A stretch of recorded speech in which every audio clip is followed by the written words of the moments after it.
using media. Yeah. Okay. Yeah. Okay. With Wimble. Yeah.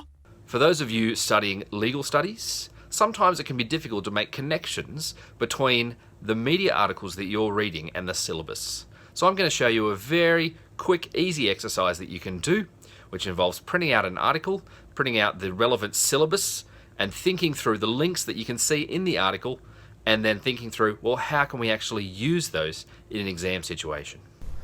So a helpful thing you can do in order to get ready is when you've found an article that you think might be relevant, printing it out and comparing it to the syllabus. This will help you to make connections between what you're reading in the newspaper or on websites or on your phone with what's actually in the syllabus. So I've picked one here that's quite good.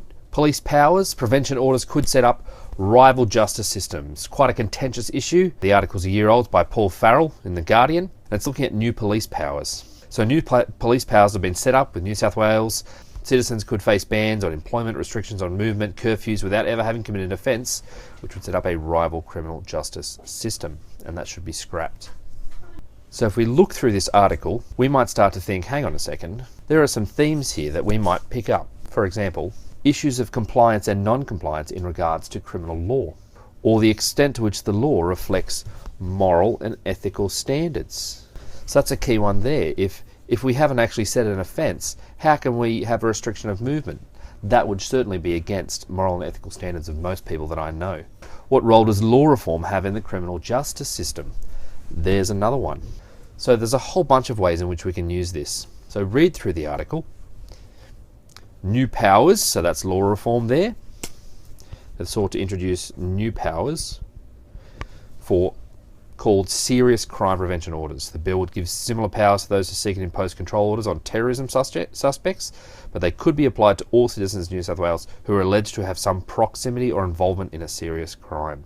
So reading through this argument, we've got here, in a scathing submission, the New South Wales Bar Association criticised the government's limited consultation with legal groups and its attempt to rush the bill through New South Wales Parliament. So right there we've got law reform as well as crime.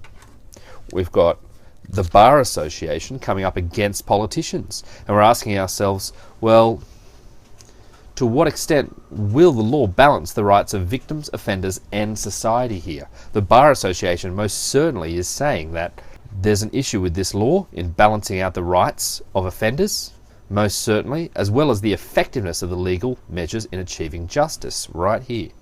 So this article's hitting a whole bunch of really interesting themes that we could talk about and challenges that we could talk about. Not only that, we can go through what we learn about and think through, well, here, what have we got here? Actus reus may come up if we're looking at, we haven't actually done anything, so there's an issue. The criminal investigation process, most certainly. A lot of that is going to be there. Police powers, obviously. Investigating crime, gathering evidence, what kind of powers have they got there? Interrogation, rights of suspects. All this is just in the one article. The process, so obviously we've got the Bar Association here complaining about this. Legal representation, therefore, is going to have an issue. Standard of proof. So what's happening here with the standard of proof? You've got alleged to have some proximity or involvement to a serious crime. What does that look like? If we continue to the next page, it said the government had failed to explain why the power should be expanded in a manner so contradictory to long settled principles concerning the adjudication of criminal guilt by a fair trial. So all of this comes into effect, as well as police powers once again. So really this is a great article if you're looking for it. It's talking about police powers. It continues. The Bar Association said it's unclear why the laws were needed. So looking at a theme and a challenge there of justice. The orders could also be sought on the basis of hearsay and other forms of tendency evidence that would normally be inadmissible in a normal criminal trial. Okay, so it's really helpful for you to think through with different types of articles and say, what are we looking at and how is it connected and how could we use this article here in an essay or in an extended response, obviously, if it's crime, thinking through law reform or the effectiveness of the legal system in the balance of justice for different peoples. So here's a good example of a helpful exercise that you can take part in As simple as printing out a couple of pages of the syllabus, or just having it on your laptop and printing out a paper and looking there and thinking through. And obviously you'd go through a whole bunch more than I have. This is just an example, and highlighting quotes or thinking through how can this apply to something else. So once you've done that, flip it over, think through a couple of past exams, what were the questions, and think through how could I incorporate what I've just read and the different topics, police powers, etc., and themes into one of those questions.